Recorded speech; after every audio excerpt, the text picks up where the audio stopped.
সিরিয়ার আলেপ্পোর উমাইয়াদ মসজিদটি ২০১২ সালে আইএস এর সংঘাতে ধ্বংস হয়।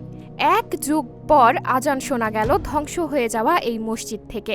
গত ৩১ মার্চ এই তথ্যের সত্যতা নিশ্চিত করেছে ফ্রান্স 24।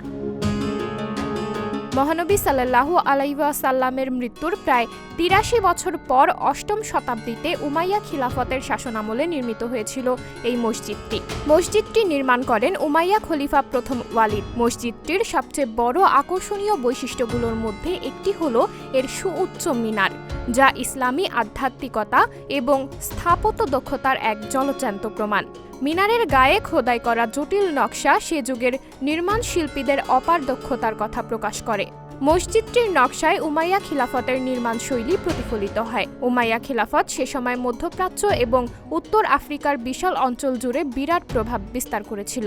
এর দীর্ঘ ইতিহাস জুড়ে উমাইয়া মসজিদ অসংখ্য সমৃদ্ধি এবং অশান্তির সাক্ষী হয়েছে। তবুও এটি আলেপ্পোর জনগণের জন্য এক ধর্মীয় ও ঐক্যের প্রতীক হিসেবে রয়ে গেছে।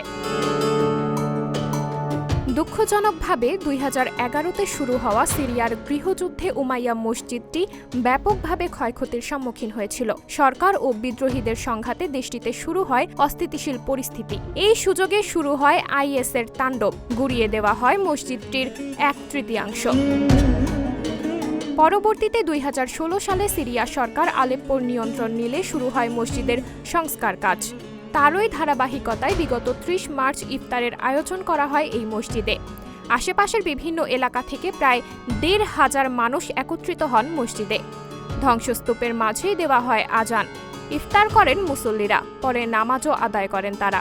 আজও উমাইয়া মসজিদ সিরিয়ার সমৃদ্ধ সাংস্কৃতিক ঐতিহ্য এবং এর জনগণের সহনশীলতার স্মারক হিসেবে দাঁড়িয়ে আছে। এটি ভবিষ্যতের জন্য আশার আলো জাগিয়ে রেখেছে।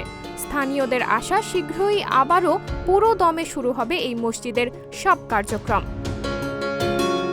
সাবরিনা জলিল, সবার কথা।